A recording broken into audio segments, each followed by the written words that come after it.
Praise the Lord. வாழ்வை வளமாக்கும் தேவ வார்த்தை. சங்கீதம் 34:1. கர்த்தரை நான் எக்காலத்திலும் ஸ்தோத்தரிப்பேன், அவர் துதி எப்போதும் என் வாயில் இருக்கும். பிரியமானவர்களே, இது ஒரு தாவீதின் சங்கீதம். தாவீது அவன் தன் தேவனை மகிமைப்படுத்துவதிலும் தன் தேவனை உயர்த்துவதிலும் அவன் மிகவும் பிரயாசப்படக்கூடிய ஒரு மனிதனாக இருந்தான். அவனுடைய வாழ்விலே ஏற்பட்ட எல்லா விதமான சோதனைகளிலும் வேதனைகளிலும் அங்கலாய்ப்புகளிலும் கஷ்டத்திலும் நஷ்டத்திலும் இழப்புகளிலும் அவமானங்களிலும் மனிதர்கள் இடையூறு செய்த பொழுதிலும் தூசித்த பொழுதிலும் கர்த்தரை அவன் ஒரு நாளும் அவன் மறக்கவே இல்லை.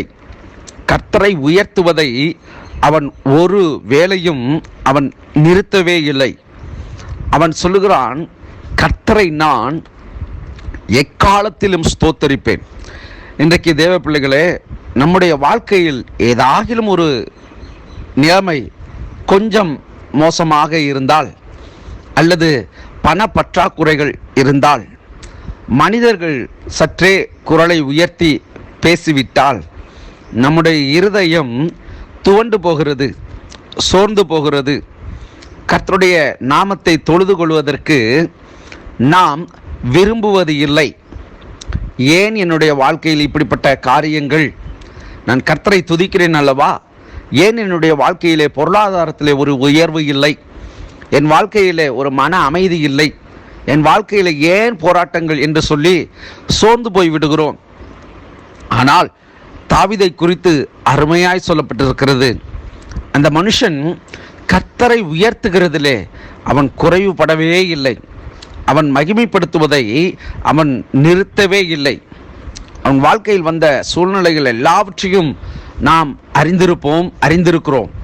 ஆனாலும் கர்த்தரை மேன்மைப்படுத்துவதை மாத்திரம் அவன் நிறுத்தவே இல்லை. அவன் இன்னொரு இடத்திலே சொல்லப்படுகிறது, ராச்சாமங்களில்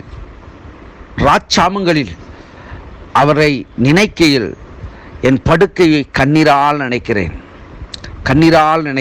அவர் செய்த நன்மைகளை நினைக்கிறேன் என்று சொல்லி கர்த்தரை உயர்த்தி கொண்டே இருக்கிற ஒரு மனுஷனாய் இருந்தான். இந்த சங்கீதம் 34 ஒரு விசேஷ ஒரு விதமான துதியின் சங்கீதமாயிருக்கிறது. கர்த்தரை மகிமைப்படுத்துகிற ஒரு சங்கீதமாயிருக்கிறது. மனுஷனுடைய வாழ்க்கையிலே எப்படிப்பட்ட சூழ்நிலைகள் வந்தாலும் கர்த்தரை உயர்த்துவதை நாம் நிறுத்திவிடவே கூடாது. அவருக்கு மகிமை செலுத்துவதை நாம் நிறுத்திவிடவே கூடாது என்பதை தெளிவாக இந்த சங்கீத புஸ்தகம் 34 சங்கீதம் அருமையாய் நமக்கு உணர்த்துகிறது. இந்த நாளிலும் தேவனுடைய பிள்ளையே, நம்முடைய வாழ்க்கையில் நாம் எப்படிப்பட்ட சூழ்நிலைகள் நமக்கு கடந்து வந்தாலும் கர்த்தரை உயர்த்துவதை நாம் நிறுத்திவிடக்கூடாது.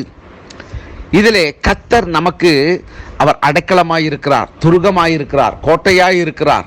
இன்னும் அவருடைய வார்த்தைகளை பார்க்கிற பொழுது ஸ்தோத்திரம் 2ஆம் வசனம் சொல்கிறது, கர்த்தருக்குள் என் ஆத்துமா மேன்மை பாராட்டும், சிறுமைப்பட்டவர்கள் அதை கேட்டு மகிழ்வார்கள். என்னோட கூட கர்த்தரை மகிமைப்படுத்துங்கள், நாம் ஒருமித்து அவர் நாமத்தை உயர்த்துவோமாக. நான் கர்த்தரை தேடினேன், அவர் எனக்கு செவி கொடுத்து என்னுடைய எல்லா பயத்துக்கும் என்னை நீங்களாக்கி விட்டார். இப்படியாக தொடர்ச்சியாக இதனுடைய வேத வாக்கியங்களை பார்க்கிற பொழுது, படிக்கிற பொழுது, தியானிக்கிற பொழுது நம்முடைய இருதயத்திலே ஒரு மகிழ்ச்சி உண்டாகிறது. ஆகவே உங்கள் வாழ்விலே நீங்கள் தேவனை துதிக்கிறதிலே சோர்ந்து போகாதிருங்கள். அவருடைய நாமத்தை நீங்கள் மகிமைப்படுத்துகிறதுனாலே உங்கள் வாழ்வு அது வளமாகவும் நலமாகவும் சுகமாகவும் இருக்கும் என்று சொல்லி கிறிஸ்து இயேசுவின் நாமத்தினாலே உங்களை ஆசீர்வதிக்கிறேன். God bless you.